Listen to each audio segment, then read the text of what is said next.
Proklamasi. Kami, bangsa Indonesia, dengan ini menyatakan kemerdekaan Indonesia.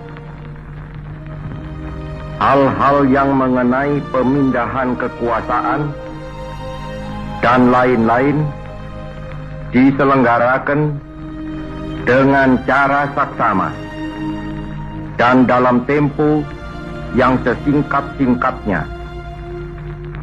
Jakarta, 17 Agustus 1945,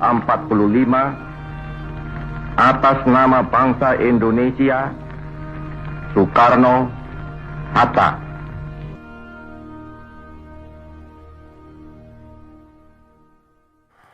Demokrasi Indonesia pada masa Revolusi Kemerdekaan periode 1945 sampai 1949.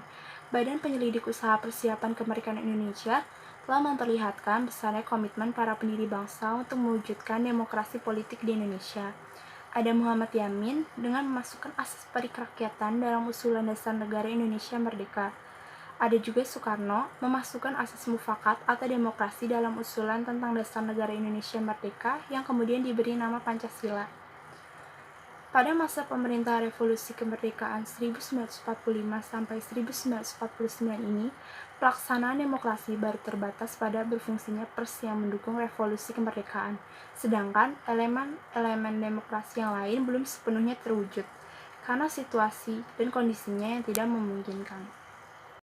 Komitmen dalam mewujudkan demokrasi politik di Indonesia. 1. Political franchise yang menyuruh para pembentuk negara sudah sejak semula mempunyai komitmen yang sangat besar terhadap demokrasi. 2. Presiden yang secara konstitusional memiliki peluang yang menjadi seorang diktator dibatasi kekuasaannya oleh KNIP dibentuk untuk menggantikan parlemen.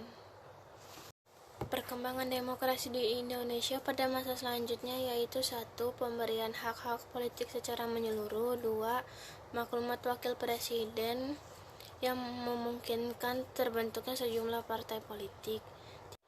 Komitmen dalam mewujudkan demokrasi politik di Indonesia. 1. Political franchise yang menyuruh para pembentuk negara sudah sejak semula mempunyai komitmen yang sangat besar. 3. Presiden yang secara konstitusional ada kemungkinan bersikap diktator dan dibatasi kekuasaannya oleh KNIP. Ciri-ciri demokrasi periode 1945 sampai 1949. Yang pertama, partai politik tumbuh dan berkembang dengan cepat. Yang kedua, pemilihan umum belum dilaksanakan. Dan yang ketiga, pelaksanaan demokrasi terbatas pada interaksi politik dan parlemen. Kemudian, periode ini diletakkan hal-hal mendasar bagi perkembangan demokrasi di Indonesia.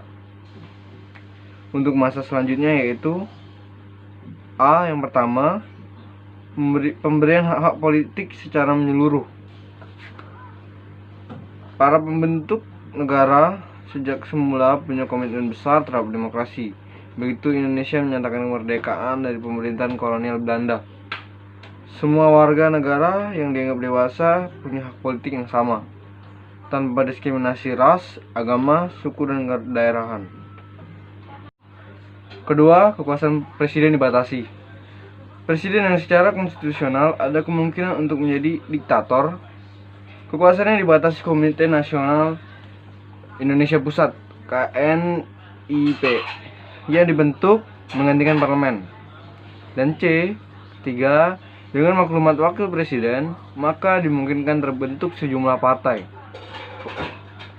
Pembentukan sejumlah partai politik ini kemudian menjadi peletak dasar sistem kepartaian di Indonesia untuk masa-masa selanjutnya dalam sejarah kehidupan politik di Indonesia. Sistem pemerintahan Indonesia. Sistem pemerintahan Indonesia pada periode ini adalah presidensial. Apa itu presidensial? Presidensial artinya adalah kepala negara sekaligus kepala pemerintahan dibantu oleh Komite Nasional atau KNIP. Pada periode ini juga, lembaga-lembaga seperti MPR, DPR, atau DPA belum dibentuk sehingga menyebabkan kekuasaan presiden pada saat itu sangatlah besar. Kebijakan-kebijakannya. Untuk menghindari absolutisme kekuasaan presiden, maka dibuat agar pelaksanaan pemerintahan negara tetap berjalan demokratis. Di antaranya, 1. Makluman pemerintahan nomor 10 tanggal 16 Oktober 1945 tentang perubahan fungsi KNIP menjadi fungsi parlemen. Kedua, maklumat pemerintah tanggal 3 November 1945 mengenai pembentukan partai politik. Dan yang terakhir, maklumat pemerintah tanggal 14 November 1945 mengenai perubahan dari kabinet presidensial ke kabinet parlementer.